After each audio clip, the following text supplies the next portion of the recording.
Hey, what's up, everyone? Welcome to another edition of Let's Talk Marketing, where I'm your host, Nathan Webster, because you're on the Let's Talk Marketing podcast with In-Depth. Oh, let's get it, man. Hey, look, you got to love what you do, yo. For real. For real. All right, so last week I said, here's the homework because I have 5 major marketing mistakes people make. I'm going to share my screen here and I'm going to do it to where you all can follow along with me. As I jump to the number 2 mistake I see people make is they don't understand how to keep their clientele engaged or their customers engaged. Now, typically, traditionally speaking, in college textbooks, there is such thing called what's AIDA funnel, which stands for awareness, interest, or the acronym. It's an acronym that starts with awareness. Nowadays, you will see it on different images or language where attention is no longer, or awareness is no longer the number one thing to have. It's attention. But this is why we call it a disruption, because you are disrupting someone's attention span because we're aware of a lot more, but we also tune things out. But then they move down to interest, to decision, to take action. And that's the funnel, a marketing funnel, when you might hear a lot. Well, I broke it down to where this is a sales focused opportunity where you are getting to know someone, or let me make this like, if I want to earn your business, you have to get to know me. You have to like me, and then you have to build trust with me for you to say, I'm ready and willing to move forward with you. Now, that is a hard thing to do for a lot of folks, right? Because there's a lot to it, and this comes to some biz dev stuff. Now, in this, I included this in here because it is a process of where what you see here are the tasks. And it should go through a process because this is a system. And here is where I say your marketing is married to your sales. Now, this one over here which is pretty cool. That is how I believe HubSpot continues to differentiate themselves as a CRM. CRM stands for a customer relationship management tool. And in this, it is more customer focused. It's because they want to continue to earn your business. And by doing that, there are always pouring in to you because they want you to always feel that you matter. Not to say you can't do it here, right? But there's a different level, in my opinion, of focus of where they put their resources and content in. So I do believe they do a lot to attract, right? As you can see right here, this is small. So this is just, say you're looking at a funnel, in my opinion. This is the way I look at it. You're looking at the funnel from the very top. So this is the very brim, right? And as you move down, you interact, you engage, and you continue to put yourself in the position to where you're going to win, right? But this could be where like, no, Nathan, it's just a circle. It's a flywheel, blah, blah, blah. I still see this as where people come in and they go back out, right? Like this, they go in and go back out. And it's almost could be where it could be a figure 8, right? And in this figure 8, my mouse got stuck. You're hitting all different types of benefits where you say, man, I'm never leaving this place, right? But in here, in this type of funnel, and this, you're not always getting that. Whoops, sorry. So you're not always getting that, but in this, it is because it's customer focused. Last but not least, which I think a lot of companies are getting to, oh my God, just because we are at a point where, and this is much deeper than what I'm going to go into, but this is where I get really excited about because branding is more than just selling. So the CBBE model is the customer-based brand equity model. I forget the person who created this. His name is on the tip of my tongue. I think he was at Dartmouth. He's a professor and he understood. He created this. I'm surprised he hasn't written a book. But basically, and there's lots of different CBBE pyramid images out there that you can just download and check out. But basically, this is saying that you're moving to something as salient as they don't know who you are, to where you go to the very top, to where now you are a brand loyalist. And I say brand growth here because down at the bottom, that you have not earned their business. but they may shop from you. But over time, they keep you in this area to where you're like, okay, I'm gonna find. Which here's where I'm just gonna take that thunder lightning bolt. More companies than ever, because we have the digital devices, we have the technology, and I'm going to talk more about this in my new customer journey marketing blueprint, is we have the loyalty option. Now, in this loyalty option, more companies are using loyalty type of software, again, the SaaS and platforms, to where if I buy 9 coffees, I get the 10th one free, right? Well, that's all part of making sure when I'm just going to say a small business wants you to spend their money with them. They want you to only buy a coffee from them. Now, I said small business, but you probably immediately went to a bigger chain, which I'm not going to say their name, because I'm not trying to give anyone any credit, because no one is sponsoring the show. So let me just keep it going, okay? So we're going to go into what's sort of a chain of command. And I put, and this is really, I'm keeping it simple, but I also believe it should be more flat than tall. And if you don't know what that is, it's just basically a tall organization has a lot of bureaucracy in it, to where a decision cannot be made immediately. It's more of a process, and it's going to take time, and it's slow. It's how our government, the U.S. government, is. It's designed that way. When it comes to what I put over here, my chicken scratches, this could be the difference between you going in-house or having it be outsourced. So the CMO, the chief marketing officer, the person that oversees all strategy and execution using KPIs to ensure everyone is happy and making money, right? The CMO is at that level, ensuring that all departments are doing what they're supposed to do, because marketing touches every single department. They cannot be 100% responsible for the execution. So this is why I said, sometimes when I'm like, you don't have a person for that. You cannot just outsource this, these tasks as in strategy and also evaluation, to a person that is doing this maybe 10% of their time. It just does not make sense. But this is where I just say, hey, look, get 3 people. If you can't get 3 people, get 2 people. Now, obviously, this is a different. You hear what I'm saying, right? A different way of going about it, but I'm just providing what I say sort of, right? As a military guy or military person, it does not have to be a chain of command, does not have to be like this at all, but you do need someone responsible for meshing the art and the science, okay? So this is the part where if you have a brand playbook, the content, the copywriter, maybe this is your whatever creators you have working on this, right? They do not, if you find someone that can do camera, video, and copyright, oh my God, you found a leprechaun. If you found a copywriter that can also execute, say, project management, you found a leprechaun. You all got to understand, a lot of these, I would say, roles require a lot of expertise and technical assistance. I think Ray said in her last episode, she spent over $100,000 in her development. I'm not going to tell you how much I've spent on mine, but this is where you can't be a Jack and Jill of all trades, or a Jamal. I'm not a Jamal of all trades. I'm not a Juanita of all trades. Making sure I'm get all my people in here now.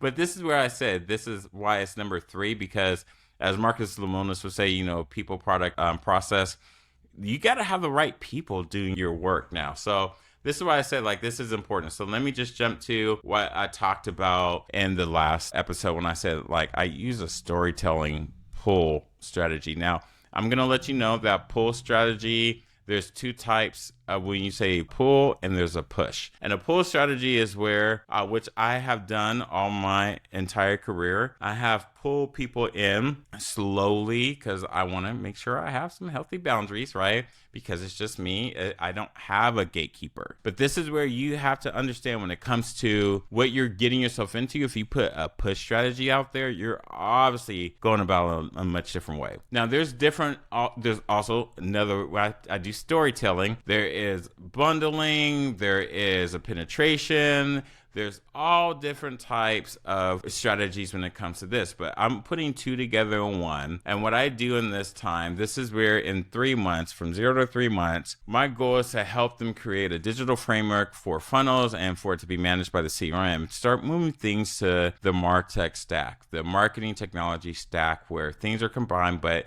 unfortunately, not a lot of these things talk unless you have SaaS, the software as a service. And that is not something you can buy over the counter. You have to go directly to the experts that create the code, write it, if it's PHP, C++, JavaScript, because maybe it's with a website, or you want to do it connected to, say, your dashboard. There's a lot of things when it comes to taking inventory of what systems really is going to work for you. But what's here is, I call it the decluttering.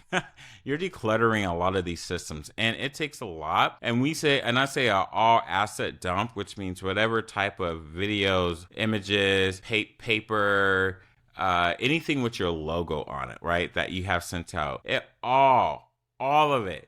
And it could be even reviews, right? Or main thing I'm trying to do is quickly organize this as fast as I can. And I have to give my team 3 months. There has been one scenario where it's taken a year. And so obviously this kind of messed up everything because we couldn't do a lot of different stuff. But this is where ideally, everyone, before we can move on, we have to have clear messaging. But I come back to where it's always this decluttering, because unfortunately, when it comes to, and sometimes I don't talk into the mic, so now I can hear myself a lot more clearly. All right. So what happens is there's not a lot of clear messaging happening here. And so this becomes a problem later down the road. So this is where when we move into getting all the assets, now the data is absolutely paramount. We're getting feedback from our initial data that we got from the assets that have currently, or I should say, formerly being used. Now we need to test that with some A and B testing on data that we're creating for ourselves. So this is where that we have soft CTAs, call to actions, to where on a digital platform, it's real easy to manage. But if we're doing anything that is not under the digital marketing world, but let's say the traditional PR, billboard, those sort of things, we cannot measure it. So it becomes extremely hard. And this is where I say, you see that all the channels are encouraging brand awareness, because at this point, you're doing this because they don't know anything about you. Going back to the funnel, you can't just ask someone to buy when you haven't even given them a sample, right? At least that's what I believe. And so this is where I say, from the 3 months to the 12 months, we're in a constant feedback loop. So again, this is where I said, do your homework, because in 6 to 9 months, our goal is to help our clientele get their money back, because I know I'm not cheap. My team's not cheap. But as we're pouring into this, I want also their bank account to be poured into as well, and not just taking withdrawals. So this is where you got to make the adjustments, because the return on investment needs to be there and ad spend needs to be there. Now, the soft CTAs are becoming more hard, and this is hard and fast, where it is in your face, and we're getting now a retargeting funnel, because we want to know, why are people not buying? Why are they not moving forward? Why are they not doing the things that we're saying what they should do? Because people love to consume. That's another conversation, but I need to say that. People love an easy sales process. Okay, that's another conversation. So lastly, get to 9 to 12 months. We're using existing data, y'all, and we are calibrating. Oh my gosh, we're synchronizing, and we are trying to also use the least amount of money and get to organic. Now, organic traffic is so hard. It is so difficult nowadays, but I'm not going to go into that. All right, which leads me to the last thing is the goal is to run impactful ads. So if you're not running any ads, you're going to have problems. But you got to get ads going so you can get data. Your initial ads are not going to be impactful in regards of getting that ROI or ROAS, but they will be impactful later, so we can get to the impactfulness. The impactfulness is where you are just crushing your acquisition costs, and you're like, you know what? I think I got my sweet spot.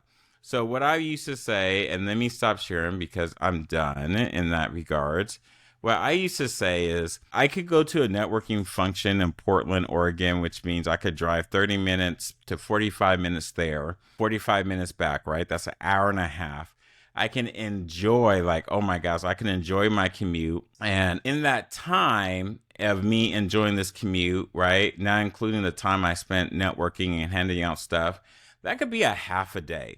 And let's just say if I'm charging $50 an hour, right? Half the day of what I'm saying, an 8-hour workday, that could be $200. Well, if I spent $200 digital ad, here's how I want you to think about it. Okay? I just said I spent 4 hours, right? 4 hours. I'm only charging $50 an hour, which I do not charge that. Okay, let's get that clear. If I spend $200 there and back, not making any money at that point in time, what if I spend $200 on ads? Instead of using 4 hours of my time, but that ad is generating possibly thousands of not only impressions, but you're getting clicks, and you could get an inquiry. Because depending on how good it is, you may not need thousands, you just need hundreds. But what if I spent my time and I'm like, oh, this is great and all, at the networking, I can feel good, but it may take me another 3, 5, 8, 10 more times before talking with that client or prospect before they can become a client. That time is not well spent if you don't have a budget for this stuff. So here's where the 5 marketing mistakes that could be major in regards to where now this company is going out of business because they didn't think it was a mistake. They didn't think that they had to do that. They didn't think it was important. They didn't think that their tactic wasn't good enough, right? Well, this is where it's not your expertise. And this is why we sometimes we have issues as marketing consultants, because as Ray says, you don't need to impress me. If you knew, I wouldn't be here, right?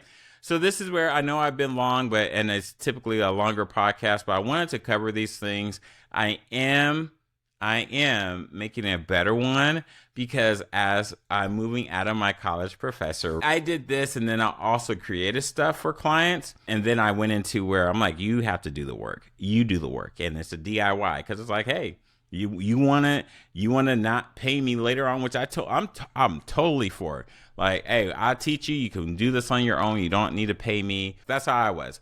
But now I realize people still want me around. But at the same time, they want to learn and they want to understand, but they still want me around. So this is where I'm building a better one. And in this better one, like I go into so much detail. Actually, it's right here. You don't see it.